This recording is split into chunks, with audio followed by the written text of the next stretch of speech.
Hello friends, बरायबाय Bodo Job Info official YouTube channel आसा खालामो गासैबो फंबायमोना मोजाङै दङ। दा गुड निउज बेनो जाबाय टिआरमिनि एग्जाम डेट प्लास आसाम पुलिस कनस्टेबल एग्जाम डेटनि सायाव डिसकास खालामगोन। डिफेन्सआव साख्रि मोननो थांगासिनो दङ।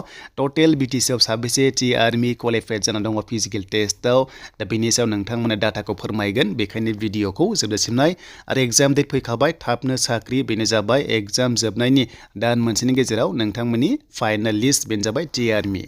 दा जाय नोंथांमोना बड' जब इनफो अफिसियेल इउटुब चेनेलाव गोदान साबस्क्राइब खालामना लानो हागोन जेब्लायबो साख्रिनि आपडेट मोनगोन प्लास सरकारि लन स्किमनि सायावबो नोंथांमोना बर' रावजों आपडेट मोननो हागोन। दा जोङो फार्स्टआव फैग्रोबाय कनस्टेबल लेभेलनि आसाम पुलिसाव एन्ड बेयाव फैनाय लोगो लोगो एग्जामाथ' जोंहा मिथिखासिगौ। दा बेनो जाबाय एसआइनि एग्जाम 5 जानुवारि एबा 5 जानुवारि 2025 आव एग्जाम जानो थांगासिनो दङ। दा एडमिटआ मोनखाजोब्बाय आरो एडमिटखौ जुदि डाउनलड खालामनो हायाखैबा रिकभारि नोंथांमोननि लिंकआ दङ। दा फिजिकेल टेस्टआ नोंथांमोना एक्सट्रा जागोन एबि इउबि। बेनो जाबाय एसआइआवबो एबि थायो इउबि थायो। इउबि माने नोंथांमोननि इउबि एसआइ, एबि माने कामान्ड' लेभेलाव।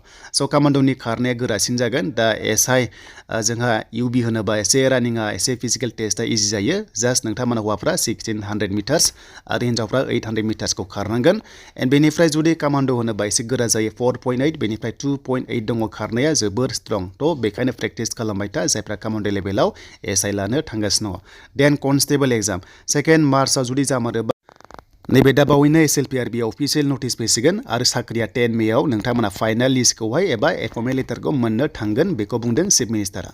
स' बेखायनो रेडि जादो नोंथांमोननिया। देन टिआरमि स' टिआरमि एग्जाम डेट ओंखारबाय आरो बे एग्जाम डेटखौहाय गोबां फल'वार्सफोरनावहाय बेबायदि मेल फैदों बेखौहाय गोबां आंनाव हरगासिनो दङ।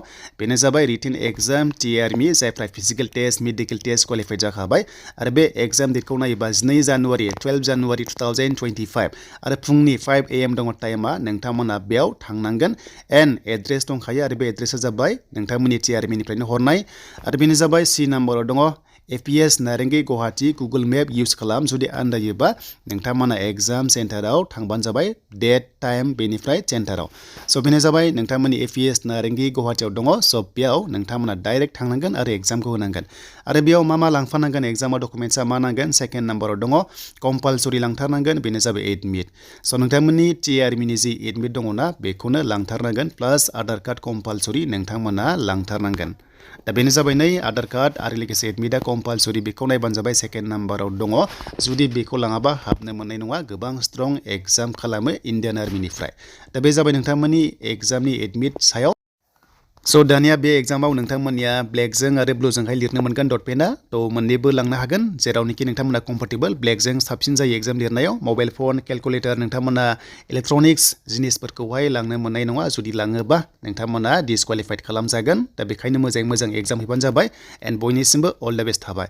स' दानिया बिटिसिनिफ्राय साबेसे क्वालिफाइड जादों गासिबो डाटाया आंनियाव दङ बाट नोंथांमोनजों बाव डाइरेक्ट श' खालामला।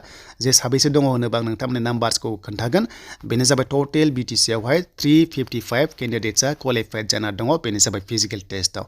स' बे फिजिकेल टेस्टआव नोंथांमोननिया टटेल 355 दङ। स' बेनि गेजेराव गोबां जिल्ला वाइसआव दङ बे 355आ दङ। अके स' बिटिसिआव आरो देन बेनिफ्राय गोबां साख्रि नोंथांमोना इण्डियान आर्मि एबा टिआरमियावहाय जइन जानो थांगासिनो दङ।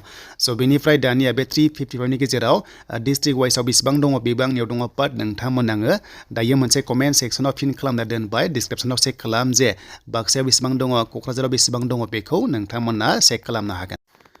दा बेनिफ्राय दाखालिबो कचिं होबाय थादोंमोन बिटिसिनिफ्राय जायफ्रानोखि लादों इण्डियान आर्मिनिफ्रायनो होनाय जादोंमोन आरो बिटिसि गभर्नमेन्टनिफ्राय बेयाव माखासे टिप्सखौबो होदों एग्जामनि थाखाय।